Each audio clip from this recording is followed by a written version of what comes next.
Hello and welcome. Today, I'd like to talk about something that shapes the faith of millions of Catholics, even though we often don't think much about it: the way we worship together. Imagine this. If every Sunday you walked into church and everyone was casual, chatting loudly, and the prayers felt like a quick formality, you would eventually start seeing God that way, almost like a polite idea, not the living Lord. This is why the Church has always taught a simple but profound truth. Lex orandi, lex credendi, a phrase in Latin that means the way we pray becomes the way we believe. How we worship is not a small detail. It's the foundation of our faith life. Today, I want to share why the reforms of the 1960s tried to renew that foundation and why, despite good intentions, something went wrong. In 1969, after the Second Vatican Council, the Catholic Church introduced a new way of celebrating Mass, what many call the Novus Ordo, or the New Order of the Liturgy. Before that, the Mass had developed step by step over centuries.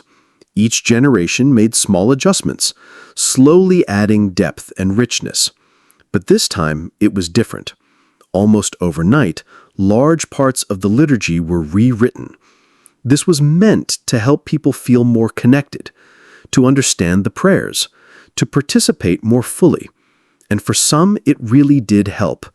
But for many others, the sudden change felt like losing a familiar home.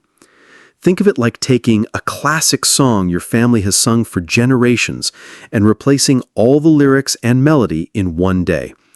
Even if the new version is beautiful, you can feel disoriented. Some called it fabricated liturgy, not because it was bad, but because it wasn't built up naturally over time. It was designed in a committee and introduced everywhere at once. So what happened after this bold reform? Some of the hoped-for results didn't fully appear. The Church didn't suddenly see a huge increase in people attending Mass. In many places, attendance actually fell. Priestly vocations declined, and disagreements about the right way to worship began to divide communities. Of course, no one can say all these problems were only because of the new liturgy.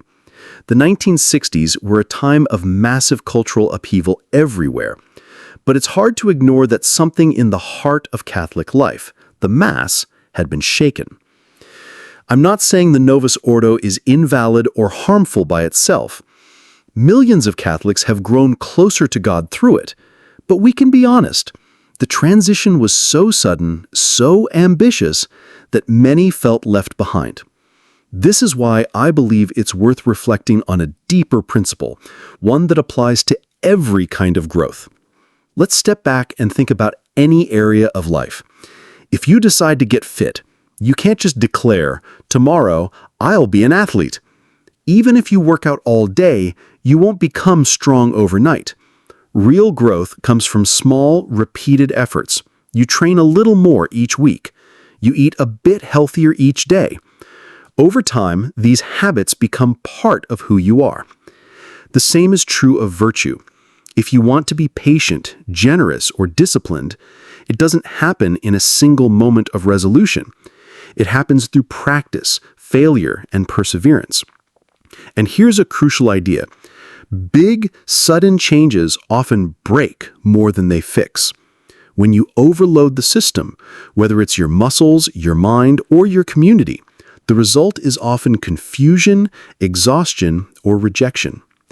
That's why, in education, we don't teach algebra before basic arithmetic. In fitness, we don't expect beginners to lift professional weights. And in faith, we shouldn't expect the entire church to adopt to sweeping reforms instantly.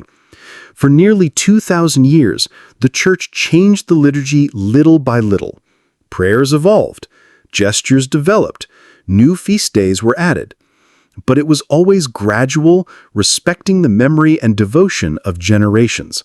That long, patient evolution helped the liturgy feel organic, like a living tree that grows new branches without losing its roots. The 1969 reform was different. It was more like cutting down the tree and planting a new one overnight. Even if the intentions were noble, that method ignored the reality that faith is a delicate ecosystem. Tear out the familiar all at once, and many people will feel lost. Pope Benedict XVI, long before he became pope, described this vividly. He said that the reform replaced a process of growth with a manufactured product. It doesn't mean the new liturgy was invalid, but it reminds us that big changes should be treated carefully.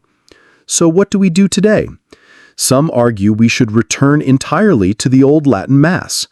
Others insist we must stay with the newer form and never look back. I believe there is a wiser path, a middle way inspired by Pope Benedict XVI. When he issued Summorum Punctum, he didn't force anyone to abandon the new Mass. Instead, he allowed both forms to coexist. Priests who wished could learn the older rite. Communities who desired it could celebrate it.